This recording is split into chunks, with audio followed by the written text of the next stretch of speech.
Hello, I'm Melonie at the Vancouver Yoga Center in Vancouver, Washington, USA, and I'm here with Bria again. She's going to be my model to demonstrate this next tutorial. And this one is on Uttanasana, which is a forward bend, a standing forward bend. So I'm going to show some things that I see students do. And some students do some of these things because they've been told by other teachers to do these things. So the first is the feet position in forward bend. So she right now has her, what I would say her feet are pretty well underneath her pelvis. Again, one simple way that I like to look at aligning the feet with the pelvis is that I'll look at that. Here's the pelvic bone. I'll go slightly in from the pelvic bone and I'll draw a line down the center of the thigh, and I'm hopeful that that lines up with the center of my knee, the center of my shin, the center of the notch of the foot, out to the second and third toe.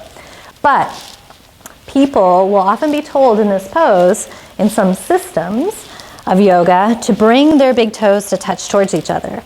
So what I also find when people do that, so if people try to bring feet closer together, what they often do is they pick one foot up and they bring it in. And you can have the heels a little less separated apart. So something like that. The big toes touch each other with a little gap between the heels. So that's a very classic alignment cue for this pose. So what happens when we've left one stationary and aligned with our pelvis, but we've taken the other one in, is when we've shifted even more of our weight to this foot, and we've made a very odd carrying angle at an angle with that foot. Also, this is just more narrow, so it's harder for guys. It's an uneven stretch to the hamstring, especially for men.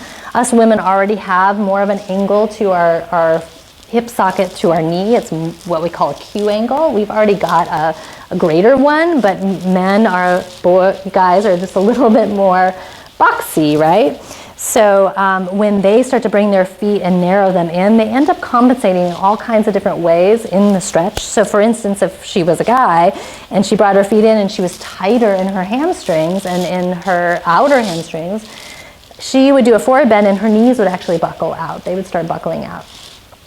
And so when she draws her feet in to try to get this alignment, another thing that can happen, and I see a lot, is a bowing of the shins. She's doing it a little bit more on this one, that as she tries to straighten her legs, the shin bone shifts in and the knee shifts in, and she gets like a bowed quality. And I see this a lot, especially in more advanced teachers and students of yoga, and I think this is a culprit to creating that misalignment. So I like it just a little more separated. And I feel like it's just a little bit more even on the hamstrings, and it's a little bit better in weight distribution through the body. It just takes the forces out rather than pinning the forces in. So that's my opinion. I feel like the feet should just be a little more separated. More advanced students, sure, you can start walking them closer in if you're really that hyper flexible. So, but again, I find that even more advanced students will start torquing at the knee and bowing at the shin when they do that foot alignment. And it's much less so when the feet are more underneath the pelvis. So that's one part. Now let's look at the forward bend, the Uttanasana. So we'll face that way, and you'll do your forward bend. I'm going to reach over and grab this strap.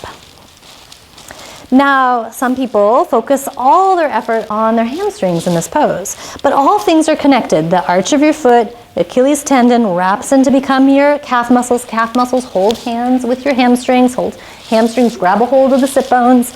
And all of this is connected from head to tail, or to feet. So let's take this underneath your foot, and you get an idea. Fascial connections, fascially, all these things are connected, right? So I'm not just stretching one thing. Now, if I'm tight in the hamstrings, am I really tight in the hamstrings, or am I more tight in the calves? And I get some stretch to the calves, and look at all the slack I create to the hamstrings.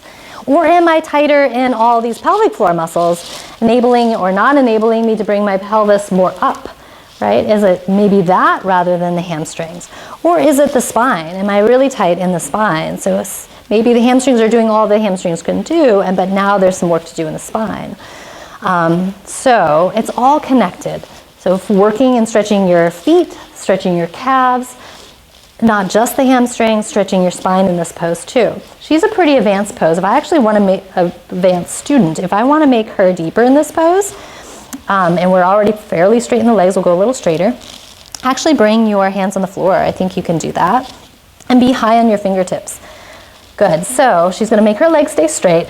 I'm gonna have you pull up your belly to match the spine. So you're sandwiching, this is going down, this is coming up. And that also protects the spine. And now I want you to think like you're extending more, and then down through the heart, out through the head, all the way down. So she gets this part of her body more at play, she's gonna get deeper.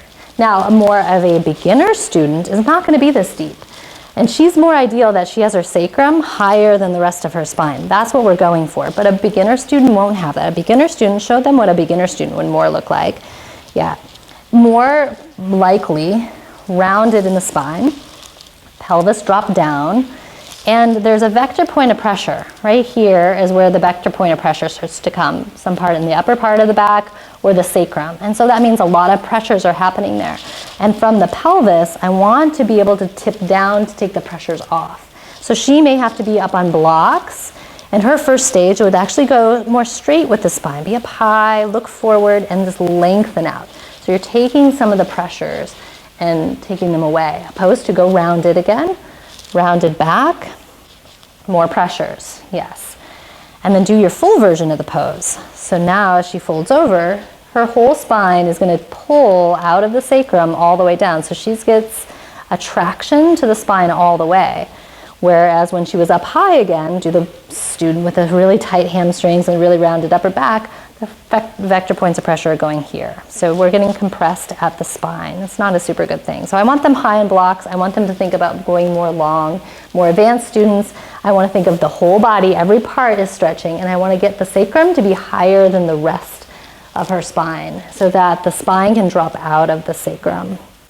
So those are, we did spine work, we did sacrum work, we did all the hamstring stretch, calf stretch, feet stretch, and we've got our feet tracking in the way that I think are more balanced underneath our body and more even for the hamstrings. So come on up.